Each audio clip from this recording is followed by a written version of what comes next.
Hey guys, thank you so much for joining me today.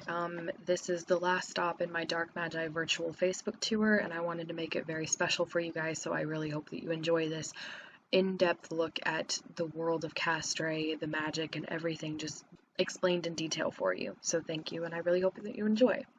So first, let's talk about Castre a little bit.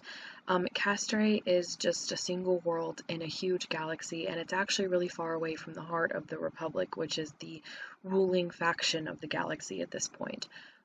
So it's really far away, so it doesn't have a lot of attention to itself, and the Republic doesn't usually get involved with Castre a lot because of its distance.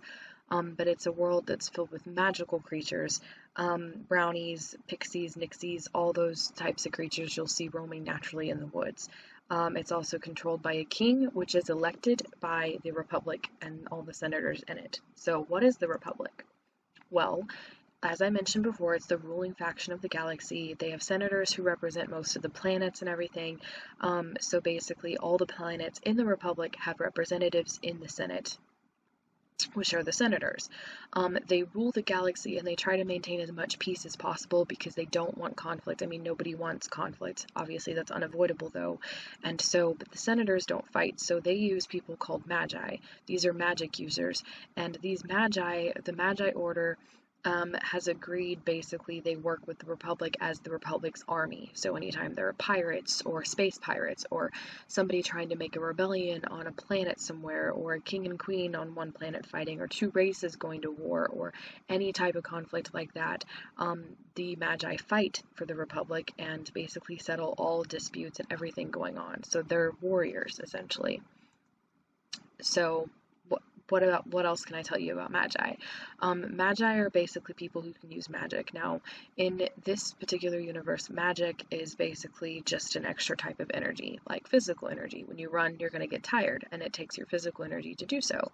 Similarly, it takes energy, magical energy, to do different types of magic. So if you use too much, you will get tired just like a regular person would do running. All magi have a special pool of energy inside their bodies, and this pool of energy can draw Methanos from the air. Methanos is magic energy, essentially. So people are born with the pools of energy inside their bodies and the ability to draw in Methanos. Now, sometimes some extraordinary magi, as young children, will be able to use their magic, as in, say you were a fire magi, you would be able to like accidentally, light your hand on fire, for instance, and cause a little flame. That's about all you could do though, and in order to create more of that and to get better at it, you would have to train with the magi. There are three different types of magi. There are mages, sages, and wizards. These will be explained in just a few moments, but first we're going to talk about how magi actually form these groups called guilds. So what are guilds? Well, guilds are basically a group of magi gathered together who fight together. They're kind of like comrades, they're kind of like squads, but they spread out throughout the galaxy. They live together, they do jobs, and it's their job to protect whatever planet they're hosted on, essentially, which is why they spread out. Because they're so spread out, sometimes one guild will watch over an entire planet, the planet's moons, or even other planets and nearby moons, or an entire solar system in extreme cases, in the distant parts of the galaxy. You'll see that a lot happening. For instance, Castre. There is a set guild on Castre, and those are the only magi who protect Castre and the entire system because it's so far away. Guilds are led by guild masters. They rule themselves, so all the magi in the guild answers to the guild master. Now it's the guild master's responsibility to answer to the magi order, and then the magi order answers to the republic. So you kind of get a sense for how the hierarchy works. So now let's talk about magic, the three different types of magi, and we'll talk about mages first. Mages are magi who have elemental magic. This is pretty basic. The four basic elements: water, fire, earth, air.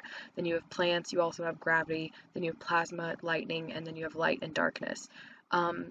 Just because you have a particular element doesn't mean you can't do other types of spells. So a couple examples: if you are a plant mage, you may have a plant that can heal wounds, but it wouldn't do as good of a job as a healer wizard would, but it can still heal maybe like a scratch, like just an open wound, kind of like it could sew it together.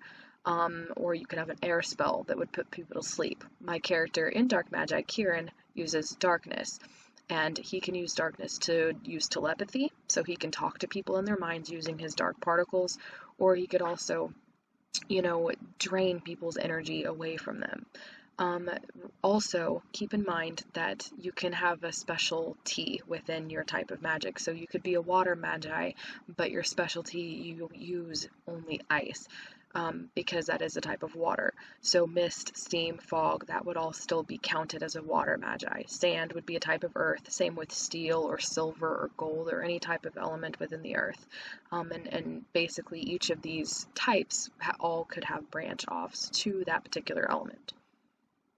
Next, let's talk about sages.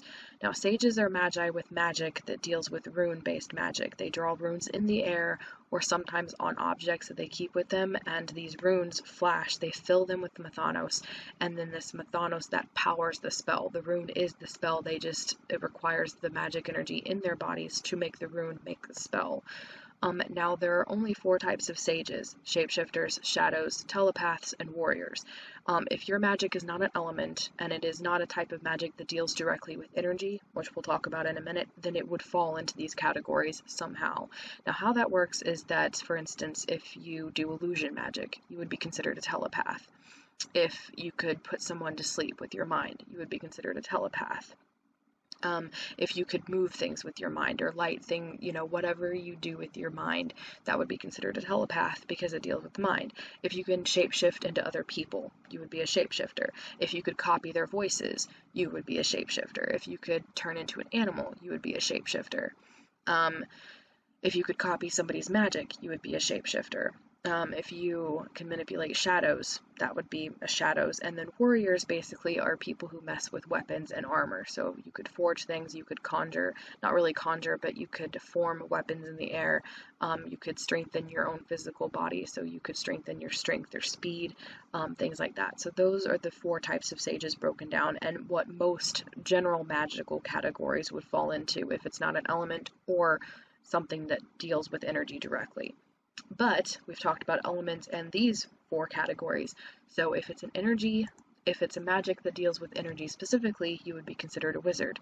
Now, typically these fall into 4 different categories: people who can make shields, people who conjure things, people who manipulate space, including teleportation, and people who can heal. Those are called healer wizards. Now, what wizards do is they still have the pool of energy of Mythonos in their bodies, but they use staffs to channel the Mythonos into their staff, and that way their pool of energy is still collecting Mythonos, but their staff is also filled with it. And then they use the same type of language that sages do.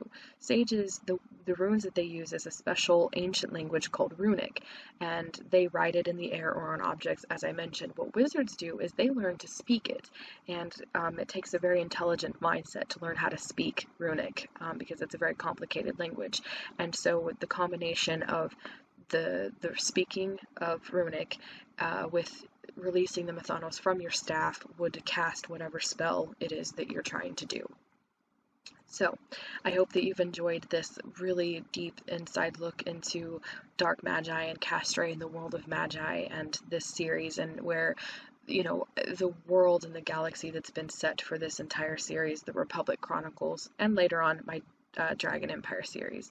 Thanks for watching, and I really hope that you've enjoyed this and that you've enjoyed the rest of the virtual Dark Magi Facebook tour.